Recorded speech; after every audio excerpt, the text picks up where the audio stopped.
PTI रहनुमा अली अमीन गंडापुर 2 मुकदमात में judicial remand पर सेंट्रल जेल डीआई खान मुंतकिल। 2 मुकदमात में जमानत मंजूर हो गई। पंजाब इस्लामाबाद पुलिस की साबिक वफाकी वजीर को तहवील में लेने की कोशिश नाकाम हो गई।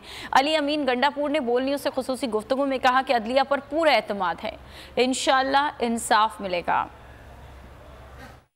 तो नजर आ रहा है सामने लिखा हुआ है जुल्म मिटने के लिए 2 चीजों से मिटेगा भाई।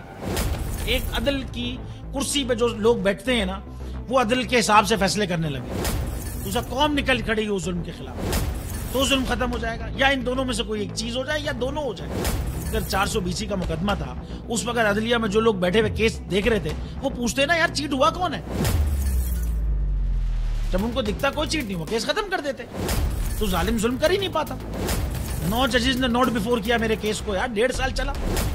शख्सी जमानत का केस, सेम केस इस्लामाबाद में कर दिया। एक ही इल्जाम पे 2 केस हो नहीं सकते भाई। मतलब 60 दिन का वक्त होता है। 102 दिन के बाद मैं जीत गया, केस बरी हो गया। 102 दिन के बाद अपील फाइल की, एक्सेप्ट कर ली। नहीं करते ना एक्सेप्ट, खत्म हो जाता ना जुल्म यार। भरी अदालत में मुझे बरी कर दिया, फिर पता नहीं क्या हुआ 2.5 घंटे बाद का नोट बिफोर। मैं नहीं सुनता ये केस, खड़े रहते अपने फैसले पे, मिट जाता जुल्म। अल्लाह ताला ने बिठाया इन कुर्सियों पे इनको यार, ये अल्लाह ताला की तरफ से फैसले करने हैं। तो या तो ये फैसले आएंगे, जुल्म मिट जाएगा, या कौम खड़ी हो जाएगी जुल्म के खिलाफ।